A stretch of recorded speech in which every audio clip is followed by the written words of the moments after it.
All right, I think we'll get started. I appreciate everybody taking time today. It looks like we have a few attendees and ready to listen. Hopefully everybody can see my screen okay. I'd like to thank everybody for coming. Again, this is Kyle Kester. I'm the Director for Healthcare Analytics at ProModel Corporation. I've been a simulation modeler for going on 20 years. One of my first roles out of college was to build discrete event simulation using ProModel applications. Long-term customer and happy to be with ProModel for nearly 10 years. I'll also be presenting today with Dan Hickman. I'll let Dan do a quick introduction. Hey guys, this is Dan Hickman, CTO of ProModel Corporation. Industrial engineer by trade, one of the primary architects on FutureFlow, and excited to be with you for the next hour and kind of showcase what FutureFlow is able to do. Thanks, so Thanks, Dan. Just a few administrative things to get out of the way. We're going to be doing this webinar. This is the first in hopefully a series of webinars we're going to do around FutureFlow. So we do appreciate everyone taking time out. Please give some feedback. I'll point you to the panel, probably on the right of your screen, where there's some questions.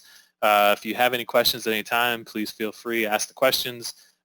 We will be we'll unmute kind of halfway through, try to answer some questions, open the mics up to everybody. And then also there's a few polls. We might try to stop and take a few poll questions to see where everybody stands with some of their predictive analytic capabilities. Okay.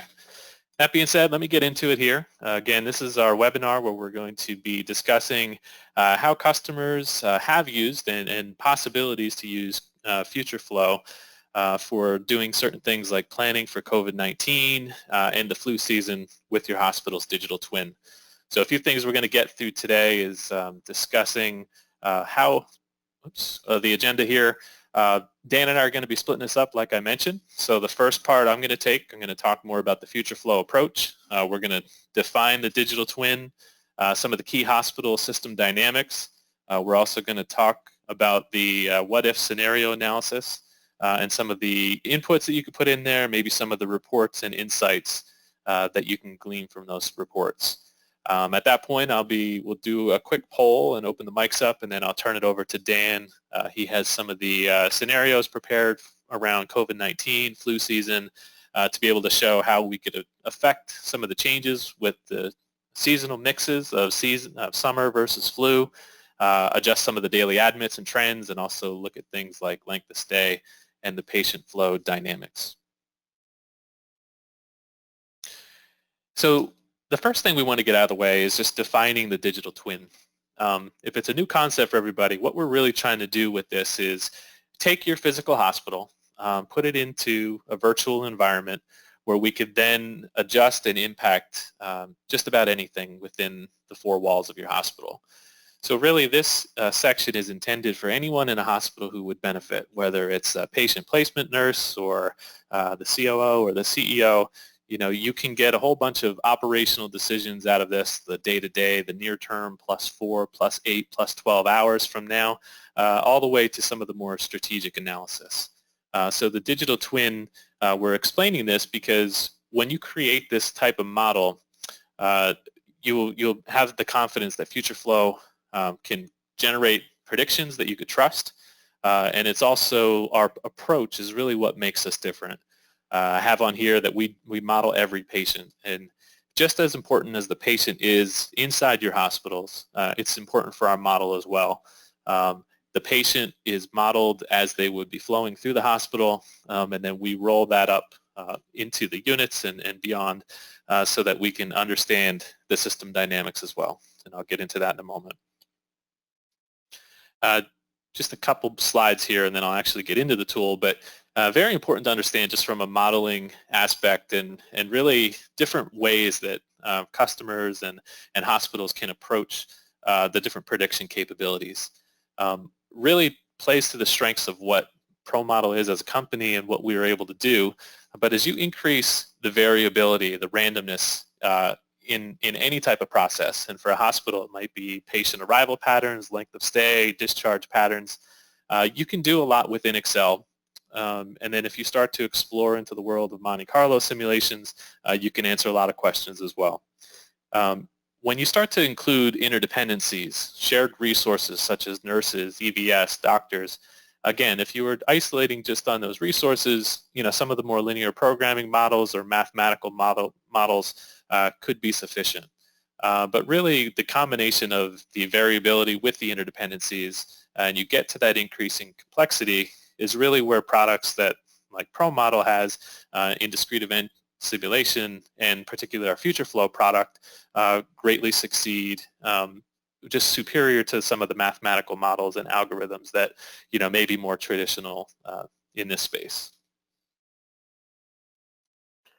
So I mentioned my background. I spent 9 years here at ProModel, and the first 7 I was actually building simulation models. So if you're thinking of a digital twin, this would be one of our approaches. We would go into a hospital.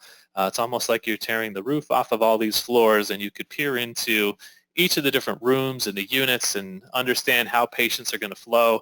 As a consultant, I've helped build many of these models where we define the hospital, we define the system dynamics, we connect to typically a static data source, and we try to understand how patients and how the system is going to operate and react to some of the changes we're about to make. It's understanding that a model like this is under the hood is one of the key concepts we want to get across. And as we continue to define our digital twin, it's knowing that we have all these different floors and rooms and admit sources that we simplified to this graphic here. We're looking at inpatient, but you could see that there's many ways patients come into the hospital. And they come in through different emergency departments. They can come in through different operating rooms. We can have patients transferred in from other campuses, hospitals, ministries, and then we can have patients discharged. But within the 4 walls, we have all the different units that we can name. We can give the number of beds, and we'll get more into some of the key system dynamics in a moment. So let me jump into the presentation here. And I want to at least start by showing FutureFlow. So the first thing you'll notice is it's a web-based platform. This is one of our demo models on a demo server here, but we've adjusted the data to be as realistic as we can for the purposes of our demonstration today. Under the hood, again, it's a simulation model, just like what we've done in MedModel and Process Simulator for years. But we've turned this into a web environment where every hour we get a snapshot. So we can connect to various EMR systems, whether it's Epic or Cerner. We take the most current information, the patient states, the heads and beds, and also the bed states, and we surface that into a simulation.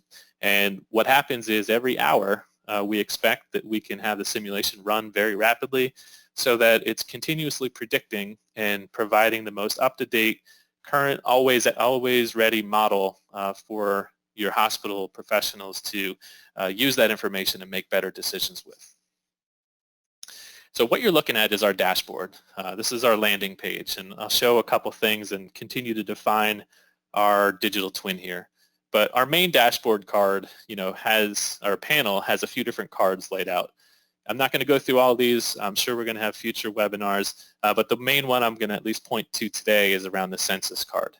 So what happens every hour when we connect to your system? We could surface, again, in our 2-hospital system, we could say, there's 443 patients. All of these cards have a symmetry to it where the left side is the historical, the now, and the right side of that card is the future. So there are really 2 modes to FutureFlow and how we operate. One of them is more of the tactical kind of operational mode where over the next 4, 8, 12, 24, 36 hours, we could run these models and get predictions based on the census and be able to look into the individual rooms and understand where the best place to place patients would be. The other mode, which really the focus of this webinar is going to touch on first, is going to be around the more strategic analysis. But I wanted to at least show the dashboard, show you kind of the framework to our digital twin here. We can filter this down from a 2-hospital system. I could filter to 1 hospital, and I can quickly see below all the individual units that are in that hospital. And again, I think one of the biggest differentiators for us is because we are modeling every patient, we can actually get predictions down to the unit level as well. and we'll show this in more detail later in the demonstration. So continuing on with the digital twin definition, I mentioned the units there. What we do is we go through an implementation of FutureFlow where we come in, we work with your teams, we understand your data. If we could take a few years of information, we could turn that into understanding what the structure of your hospital looks like. So two key pieces are understanding, the physical constraints, whether it be your units, and then also the resources that you have, and that's what I'll point out here. So we can go through and define every unit as you have them defined in your system, in your hospital. I'll point to the PICU here. We could define how many beds, and we could also assign attributes. So we'll touch on this later, but I thought it's important to show now. One of the key pieces, like I started to mention before, is that because we model every patient, it's important to really understand what that allows us to do from an analytics standpoint. Because we know every patient, what bed they're in, we understand how those beds are assigned to units. Units can then be assigned to care levels, hospitals, or any type of attribute, and then all the way up to the system level. So whether you're a standalone hospital, where we work with a lot of standalone children's hospitals, or you're a hospital that's part of maybe a 5-hospital system, we can roll those all the way up to a system level view so anybody can get the level of reporting desired to answer the questions that they need. The other point I wanted to mention here, the second constraint that we identify here is around the resourcing. So Dan's going to show in his portion of the COVID and flu analysis, how once we get the confidence of predictions at the department, the unit level, we can then go through all of these and place a ratio of any different resource type. We're going to be focusing on RNs, so you could see for this unit we have 1.23 beds per staff. And again, this is all configurable. Almost everything I'm going to show you in terms of inputs can be defined, and you could run scenarios around to test and prove and try just about any scenario. Almost doing a virtual Kaizen event is sometimes how we refer to it. So I want to transition now into some of the key hospital system dynamics. A couple things that I wanted to mention is, if we're following from a patient standpoint, we want to talk about how patients get into the hospital. I mentioned we have the hourly snapshot. So what we can do is all of those individual patients in hospital 1 here, we're saying 443. You can see it's a sample data set. You might see some names repeat. So these are all fictitious here.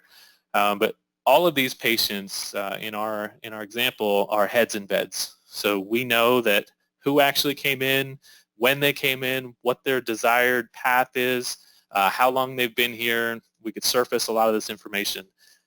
This is very helpful we've talked to hospitals who have bed meetings.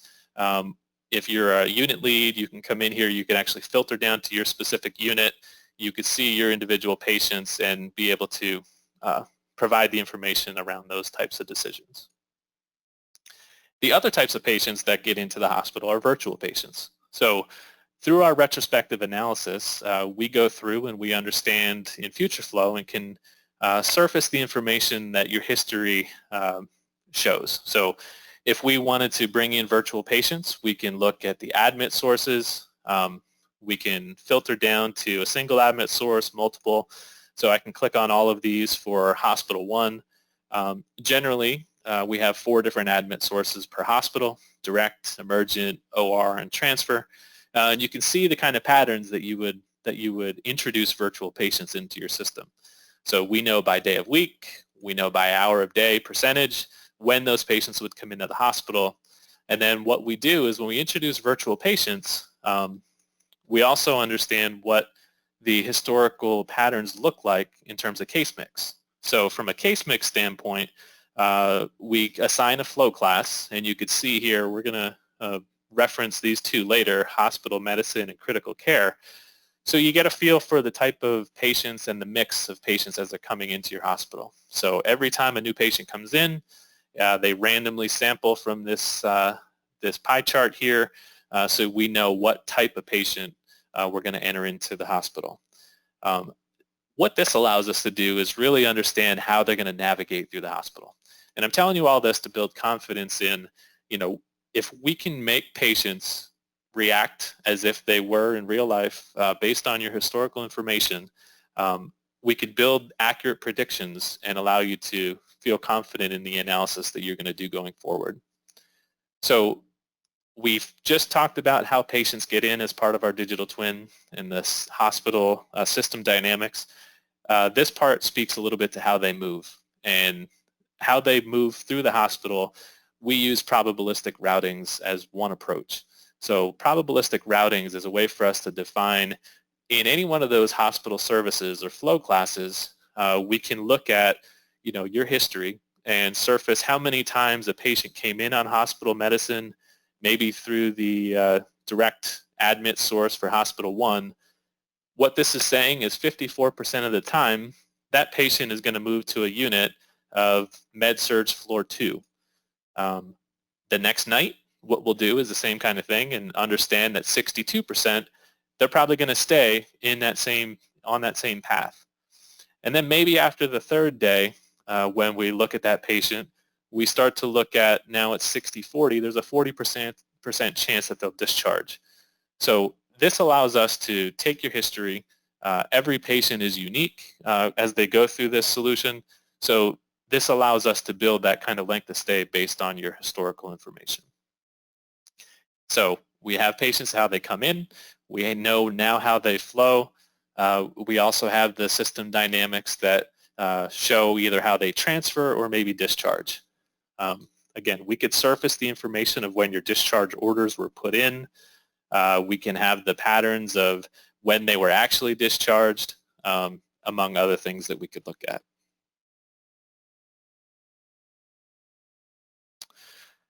So I'm going to go back to the presentation here for a moment. Dan, anything that I missed?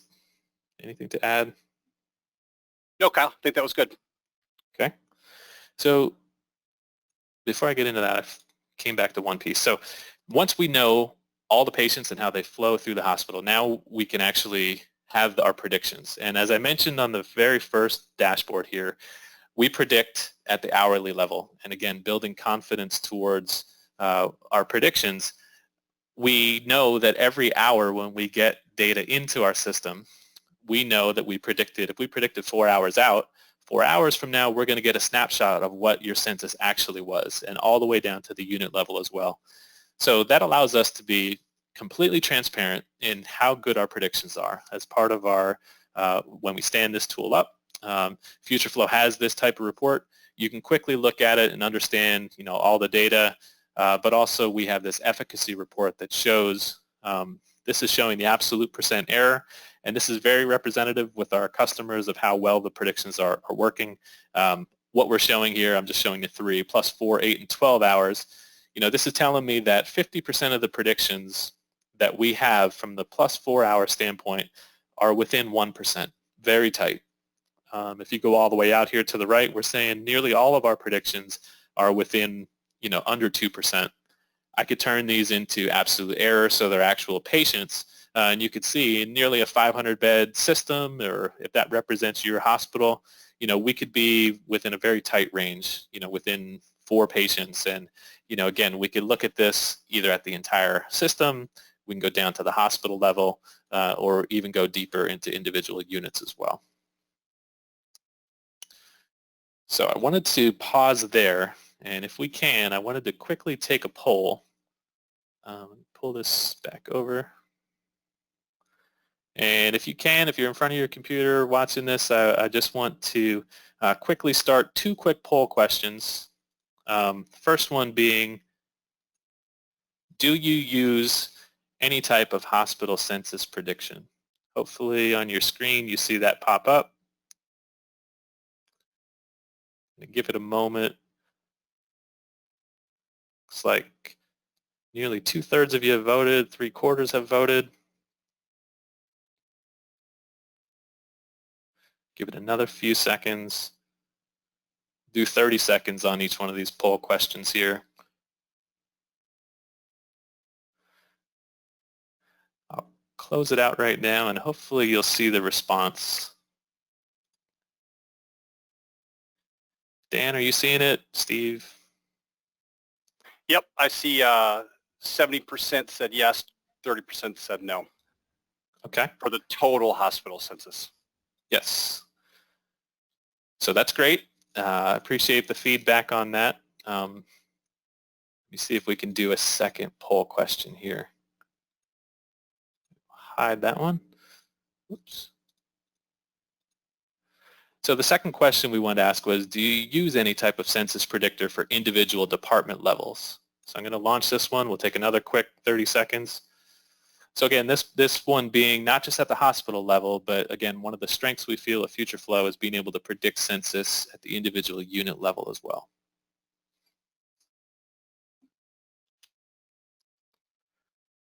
About half have voted. Give it another 15 seconds or so.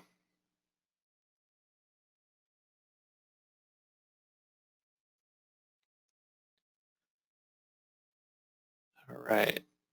Another 5 seconds. We'll close it up.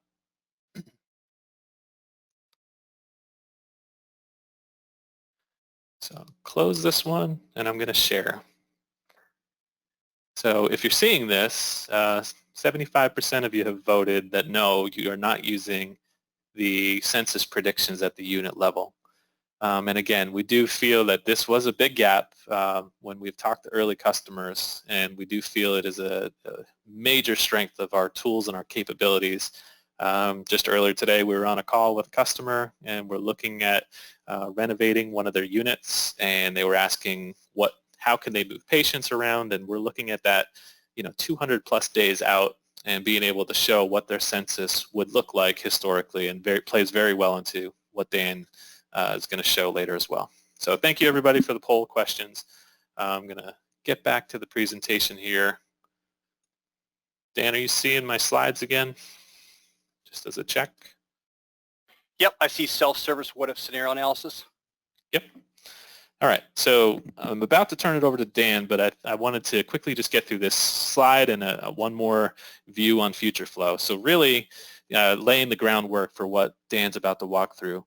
So when we talk about our what-if scenario analysis, there's always multiple users of FutureFlow. Again, the operational piece, we believe patient placement nurses, unit leads, just about anybody can look at the day-to-day information and make better decisions. But in the what-if scenario analysis, this group may be more tailored to more of the data analysts, some of the patient experience or patient flow groups or process improvement teams. And the consumers of that information would be your decision makers, your house supervisors, maybe your C-level people or unit managers. And really, the status quo is what we're trying to challenge here with FutureFlow. We do believe that one day all hospitals are going to have a digital twin with this kind of self-service capability to do what-if analysis. Some of the misconceptions are that it's too time-consuming, it's too complex, requires a bunch of PhD or expert modelers, and really with our experience in ProModel for 30 years building these types of models, we tried to build a solution that we can quickly stand up, attach it to your data, do some data analytics, get around your key hospital system dynamics, and get you getting some answers very quick in the process. So let me jump into the last slide here. I'll just kind of lay the groundwork around the what-if scenario analysis and show you a little bit about what we can do. So every hour, again, when we get the simulation, when you get the snapshot every hour, what happens is it automatically kicks off. So the data comes in, we have ways we can connect to your systems. It'll kick off an analysis, and you'll see a scenario analysis. And if you're familiar with all of our other tools like MedModel or Process Simulator, we try to keep that same consistent feel in FutureFlow as well. But what you see is a baseline. You could do just about any type of analysis here. And if you're a data analytics person, what Dan would actually do for his analysis was he could take any one of these snapshots. And when I mentioned before having data that's always current, always ready, what we can do is you could take any starting point, because we get a new starting point of your hospital every hour, which is very key. And being able to repeat this analysis every day if you wanted to you can do that pretty simply. So when Dan does his demonstration, he's going to just pick the same snapshot. He's going to look at his from a more strategic view. I'm just going to showcase a few features more from an operational view. And what that really means is the stuff I'm showing is over the next 2 to 5 days, and what Dan's going to show might be over the next 2 to 5 months. But it has the same capabilities under the hood. So when you look at the baseline, we can go in and I can impact and create just about any scenario I want, where I can create a baseline, has the units defined as they were before. We can quickly do a bed sizing analysis, closing a unit, doing whatever we want here. We could adjust the ADT. I can create a new scenario where we adjust the number of arrivals, the hour of day probabilities, even some of the case mix information. There's virtually limitless capabilities of what we can change, so we ended up just creating a format and a way that you can go and affect change many different ways here. But again, another one of our strengths is being able to show the side-by-side comparison, but also surfacing information in various ways. So time sensitive reports and time series reports are one of our strengths of all of our tools. But being able to see like a census time series here of the entire system, again, this is over a 3 or 4 day period, being able to quickly filter that down, again, to all the attributes that roll up to our Hospital 1, all of those units, and then even be able to go further or look at all of our critical care units or PICU. You can quickly see what kind of comparison that gives you. I'm going to go back and just show from a census histogram standpoint. I want to showcase 2 different things here. And one of these really drives home the point of running many replications. So if I ran this model 30 times, you could see on the right, what I'm showing is a census histogram for the Hospital 1. Every time we run a model, it's going to generate, our census prediction, what the census is going to look like tomorrow at 7 a.m. In 30 replications, you don't get much confidence, but we run these models many, many times to build that statistical confidence. So if we ran it 90 times, you start to see more of a normal curve, and you get more confidence that in a certain range is where your predictions are going to be. No model out there is going to predict with 100% accuracy. And what we like to say with our customers is there's a lot of shared responsibility in these predictions because there are human decisions that are going to impact the accuracy of these models. But the more you use these kind of tools, the more confident you could be that the predictions are going to get the answers and get you a baseline to where you can affect change realistically. So I think I'm going to pause there. Dan, was there anything else on the WISA, or you could touch on it in your section if you'd like? Yeah, I'll touch on some stuff in mine. Okay. So before we do that, I did want to, there are 2 more quick polls, if you don't mind. So the third question is, do you have a digital twin of your hospital to help test what-if ideas? I'm going to launch that one. Simple yes, no. We'll give this one 20 or 30 seconds. And again, it could be a simulation model. It could be something like this. Yep. Yep. Looks like we got nearly 2/3 have voted. Give it another 12 seconds or so.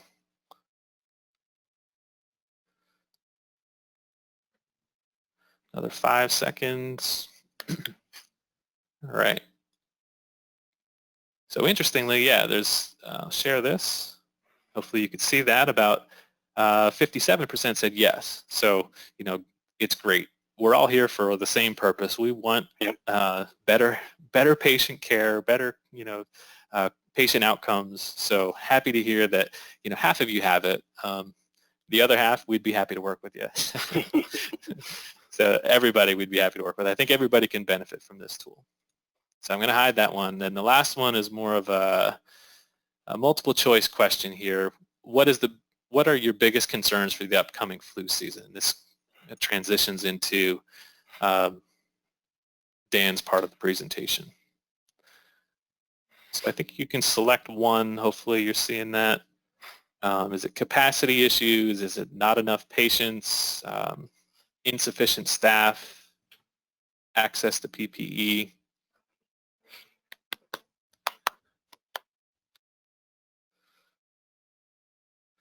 Give it another 10 seconds or so. Nearly just over 2/3 have voted. Almost 3/4. Maybe another 10 or 15 seconds. Get your votes in.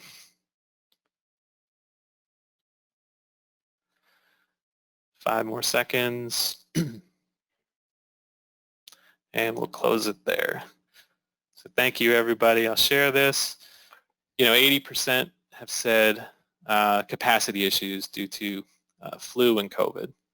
Very realistic concern, and very pointed at what we're about to show. So at this point, I'm going to pass controls to Dan. The question was from Clint.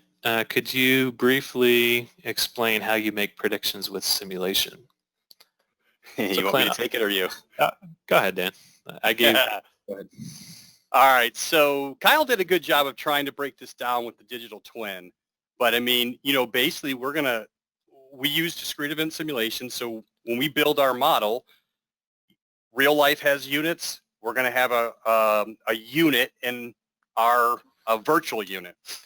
Real life has beds. We have virtual beds. Real life has patients. We have virtual patients. We know their arrival rates. We know their time of day that they come in.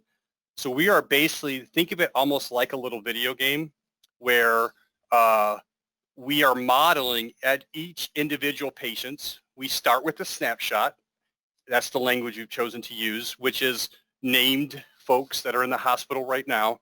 And then we know a lot about their demographics, and then we project forward. We actually, if I was a patient at a hospital, then I would say, oh, I've been here 3 days. I'm currently in a med-surg bed. I came in as tagged as hospital medicine. I know the flow of a hospital medicine type person.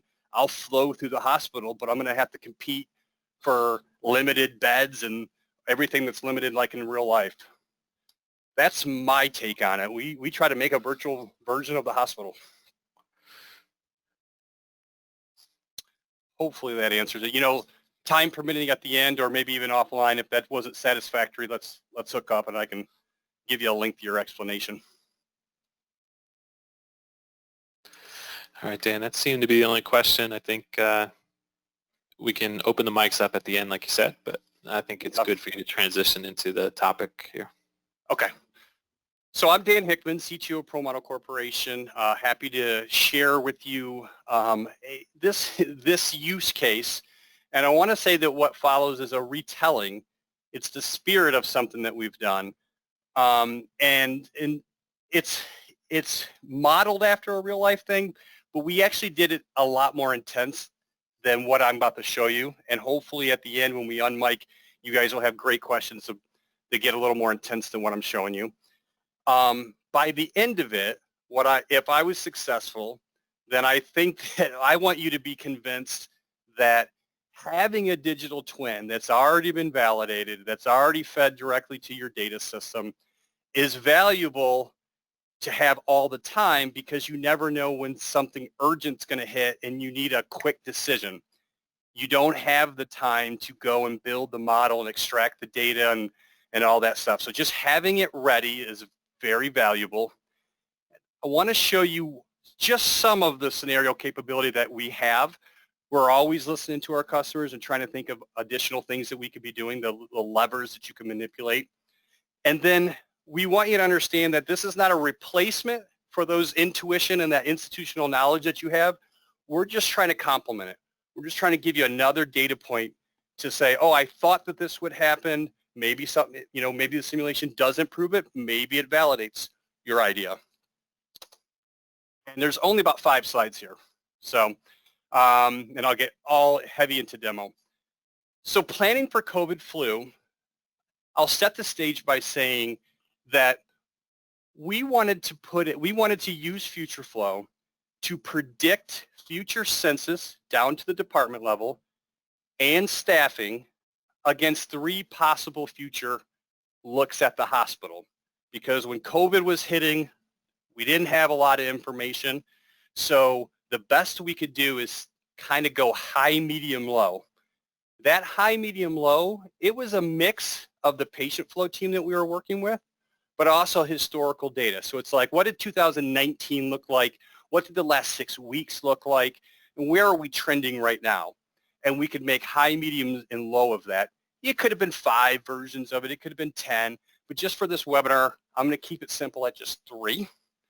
And just to kind of give you a sense like art of the possible, think about high, medium, low. Even if COVID wasn't around, you might want to say, what if next year looks like 2017 or 18 or 19? Or what if it looks like a blended average? These are the types of flu season-based questions that we're used to dealing with.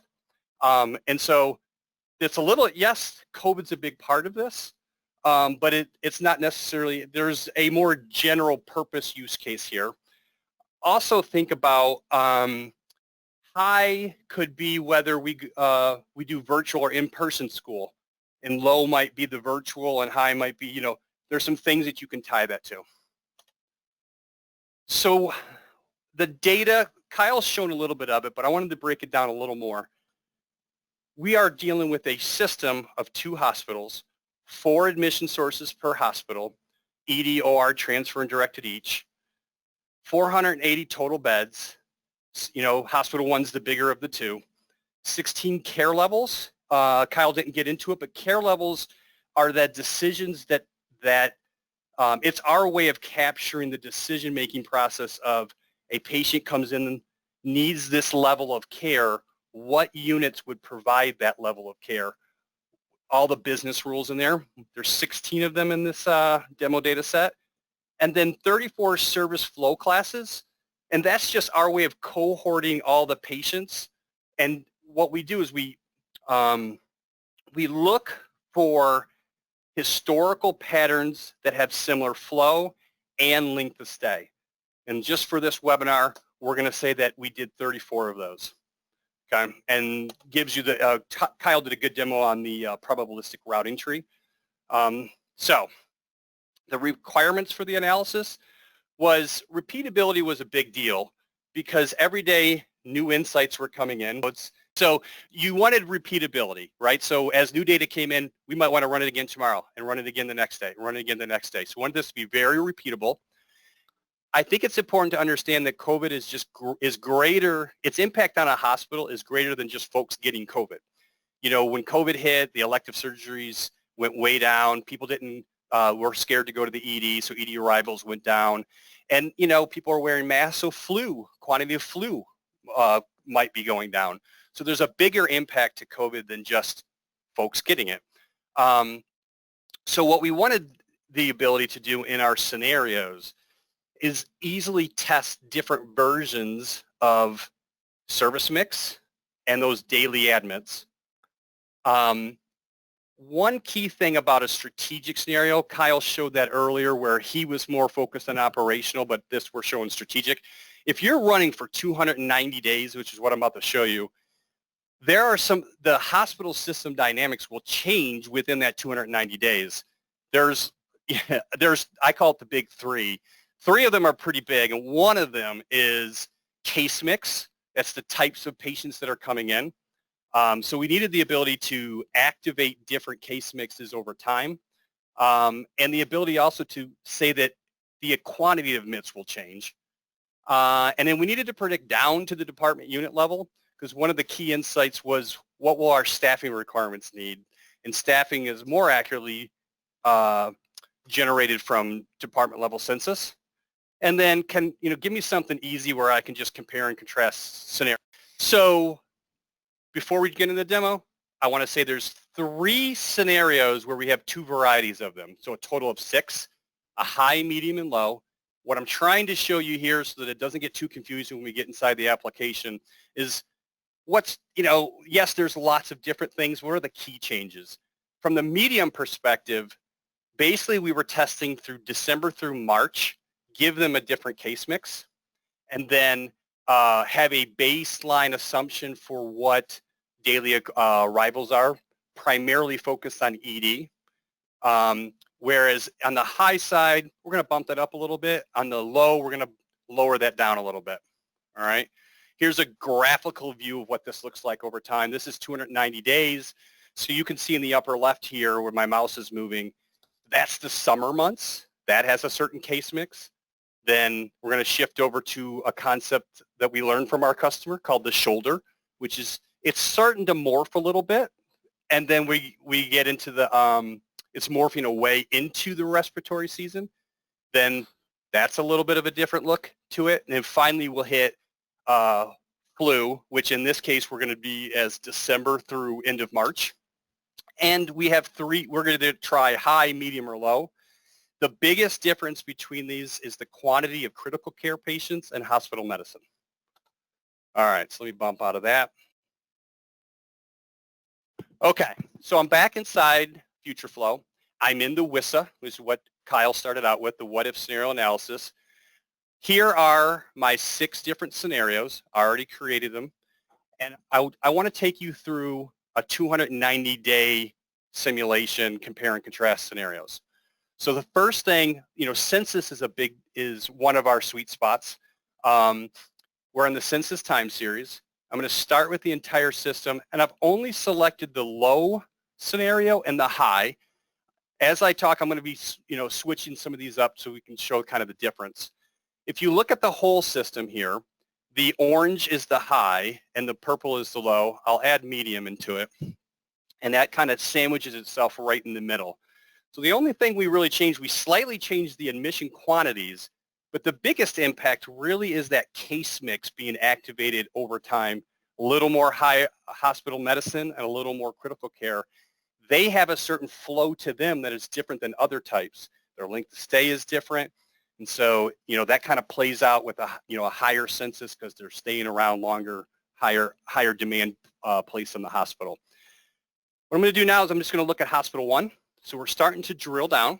Looks very similar. Hospital 1 dominates most of the beds in the system. I'm going to go to cardiac care, and I'm going to take off medium, just so I'm going to focus on just 2 scenarios right now. So when I look at this, it's like the low looks pretty good. This is the capacity line of how many different cardiac care type units that we would have. I'll look at critical care. So overall, you can see us sort of ramping up that census. And in the December timeframe, the high really starts hitting high. And we actually bump up against that capacity line there. Just to clarify, Dan, beds, it's beds, not units. So the capacity line there is about 190. That's beds. Correct. Thank you. Sorry if I misspoke. Definitely beds. No worries. And then I'm just going to drill down for sake of time, and where are we sitting at, 347? And we're going to look at an individual unit, the PICU, and you can see that the high definitely is bumped up against. So now what I want to do is just kind of show you, there's a common methodology that we will recommend in the WISA, is whenever you do a scenario, run one constrained and run the other one unconstrained. Because the unconstrained, you'll sort of remove some of the system dynamics that are kind of going on. You'll see the true demand. And so now I've got both of these are high with constrained beds. We're basically saying, hey, simulation, when you run, do not, make people wait for beds. Make them wait for the beds they need also, because not all beds are created equal in terms of care level needs. Unlimited says, hey, if they ask for it, you give it to it. And so here you can see how much it spikes, right? So in an unlimited one, we can see there's quite a big impact, what's going on. Now, I would say if I take this off, next logical question is, well, then, if these patients were bumped up against, where did they go? And that's another concept in the tool that you can plot what the preferred is. So we didn't get into it much in the digital twin, but when you define your care levels, we'll say these are the units that can provide that care level. These 2 are preferred. These units are preferred, but these 7 are non-preferred. They're like overflow.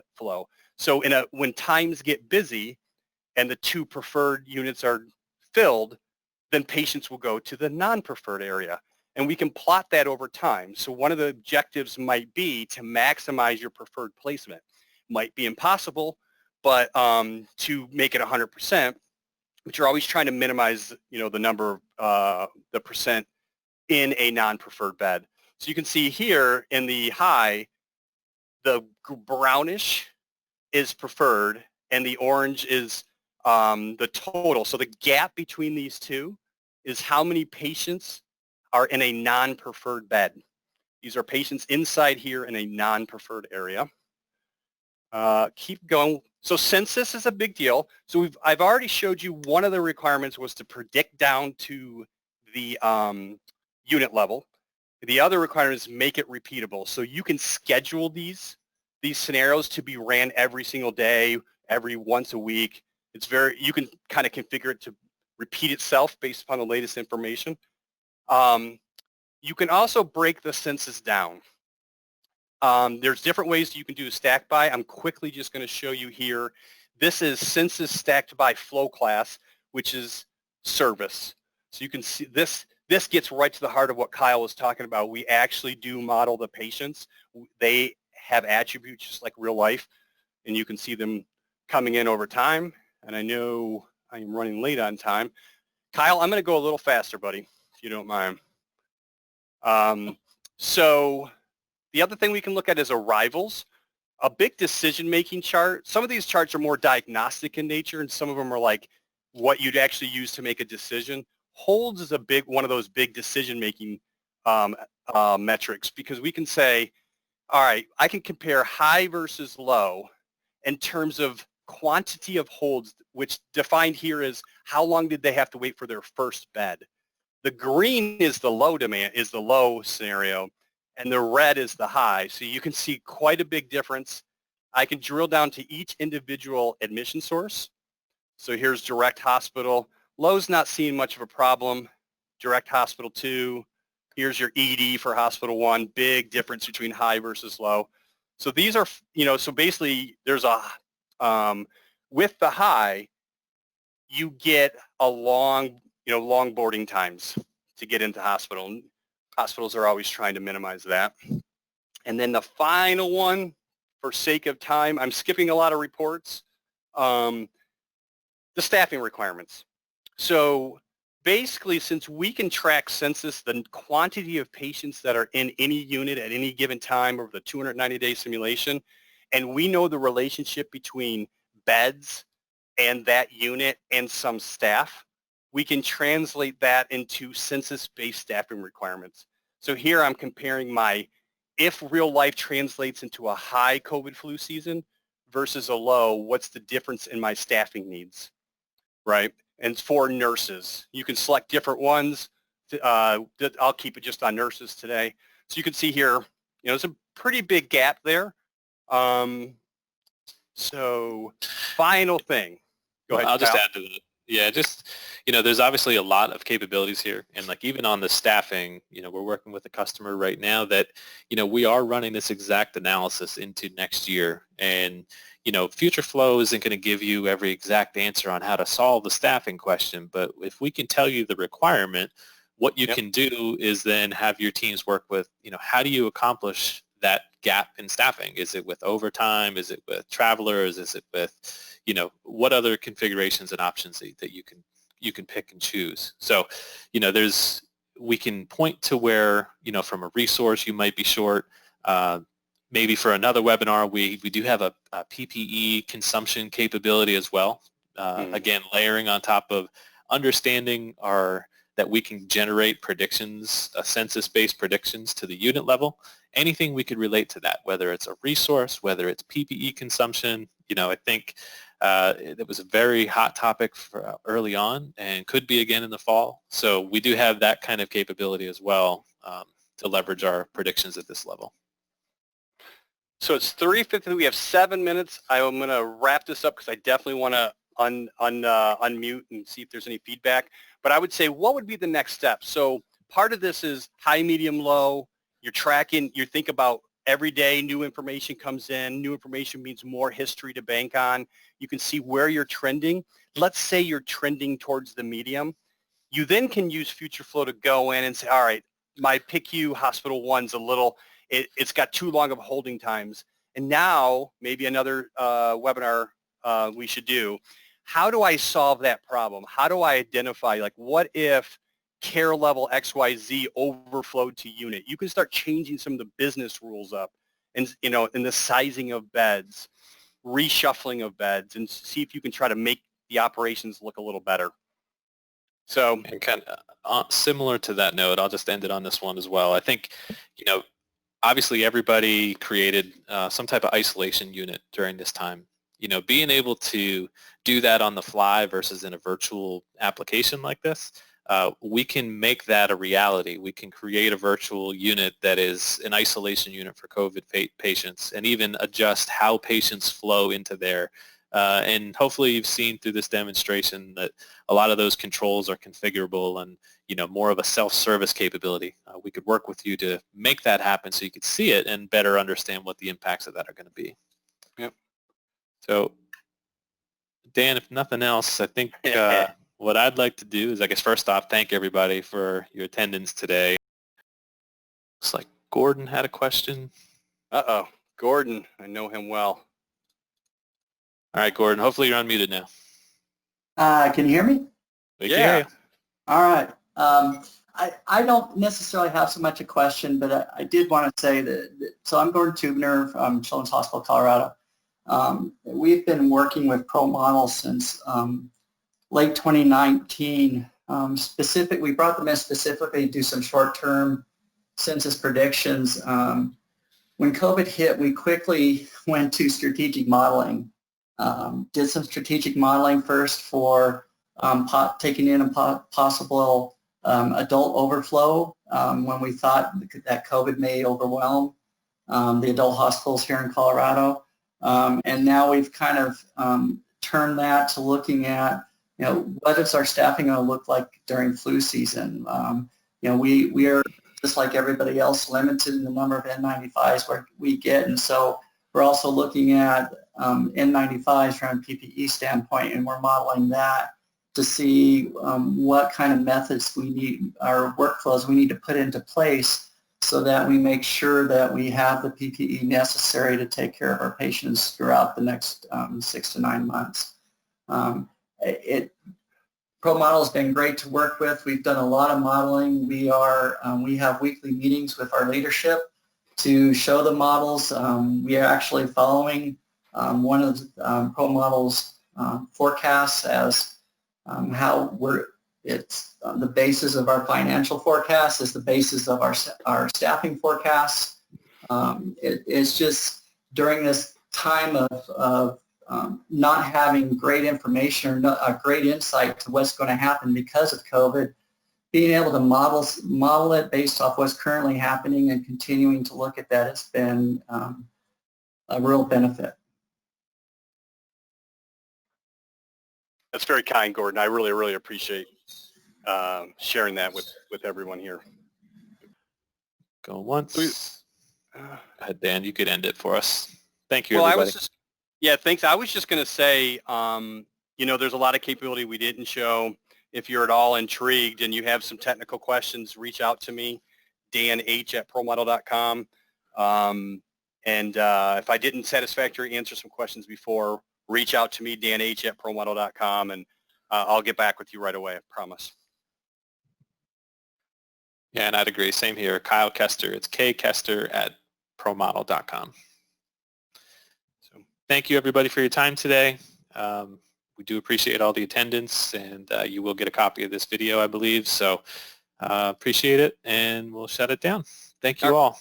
Hope we have another series coming up soon, and you'll see another invite. And if you have any topics as well, please send them along. We'll be happy to showcase our capabilities. Thanks, everyone. Thank you.